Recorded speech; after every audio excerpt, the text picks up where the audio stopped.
Tottenham Hotspur 2, Bournemouth 0, and another brilliant performance.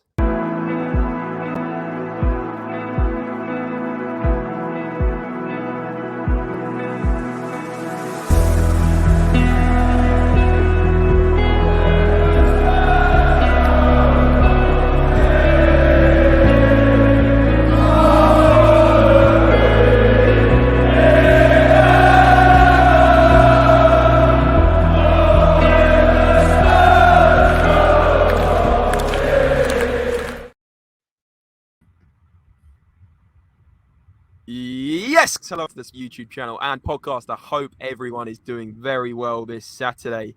Today we are reviewing yet another Tottenham Hotspur win. Tottenham 2, Bournemouth 0 at the Vitality Stadium. And I am just buzzing and buzzing more and more with this club at the moment. And I'm going to enjoy it while I can. And I'm joined alongside Ange of SpursRelated all the way from Canada, who I'm sure is also buzzing. And guys, before we get into things, please do smash the thumbs up for more match react and subscribe if you're new. We're on the way to 3K subscribers, of course.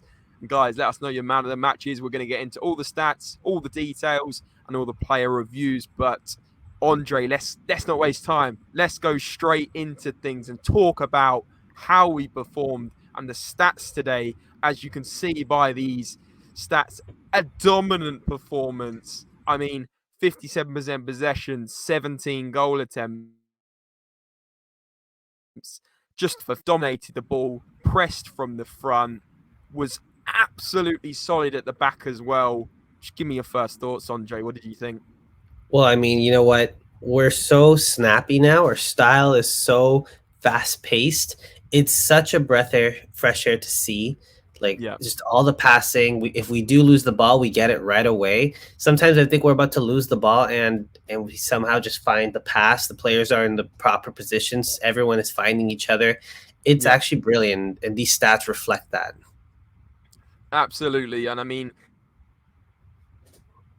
even pulling off more dominant, it evened out in the second half, but we were fantastic from the off.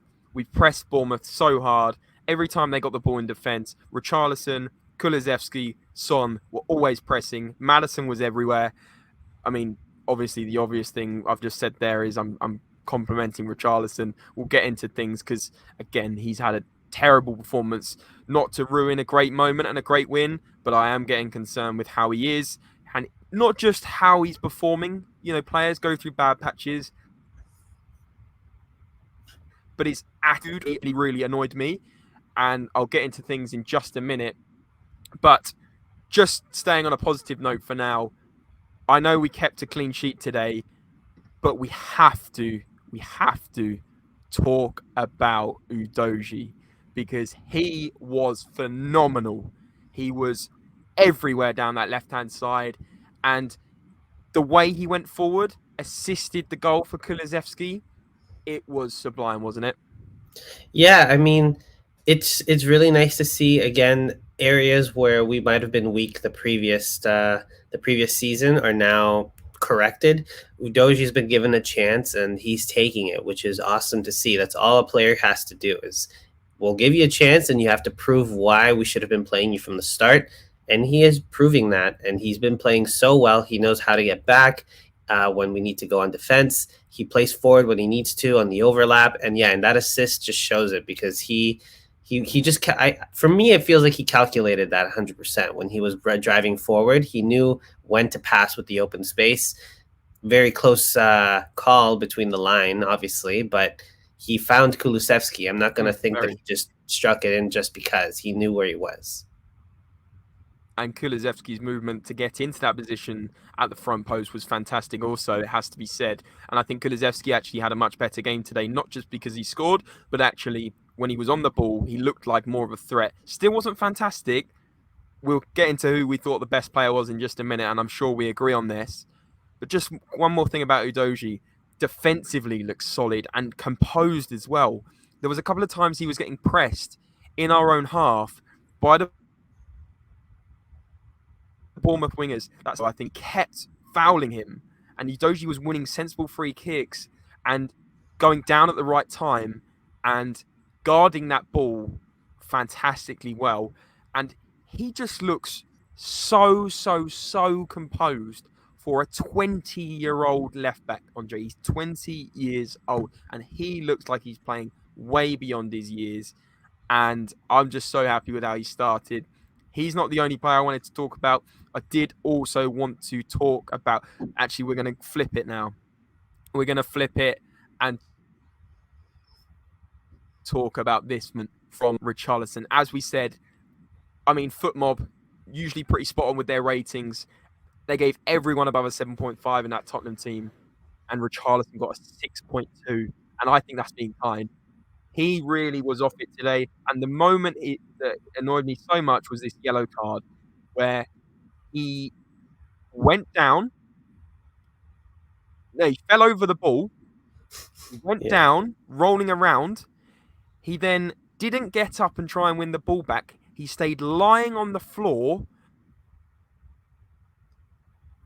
and they kicked at the Bournemouth defender and gave away a yellow card and a free kick. What is the point? One thing is we can get behind Richarlison and hope he sorts it out and hope he starts scoring and then the floodgates open. But another thing is his stupid attitude. And he was annoyed when he came off as well. But he's only got himself to blame here. And getting that yellow card doesn't help the fans' perspective of him. If he played badly and came off and was accepting Ange's decision as well, we wouldn't be too angry.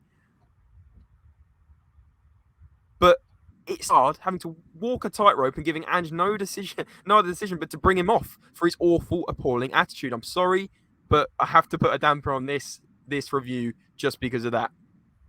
No, I agree to an extent. It is interesting to see, though, in the press conference, Ange defended him and said, it's only been 2 games, and there's still more that can be seen. That he did a lot off the ball. But I personally think that a lot of it is just Ange hoping that, the player does well because he's our striker, right? But, I mean, that's as far as I'll go with him. We'll see. Maybe there'll be more to say. But at the moment, no striker, no problem, looks like. Yeah, exactly. Midfielders are chipping in, defenders are chipping in with goals in that Brentford game as well. Sarr obviously assisted Maddison today fantastically. Again, he played phenomenal. I thought Bissouma and Sarr were superb. Bissouma so composed on the ball for the build-up of that first goal. The way he played in Sarr. Sarr then played in Maddison, who neatly finished it into the bottom corner. It was fantastic. The football we were playing was fantastic. The pressing. I'm so excited at the moment to be a Tottenham fan. I know we're so used to starting well and then was coming off, but this just feels a little bit different, and we're sort of going under the radar as sort of an underdog in this league, which I think benefits us because we don't have as much pressure on us and not many teams are seeing us as a threat. Although as our results keep escalating and we keep climbing that league, we are going to benefit from that. But one more point in this review, Maddison.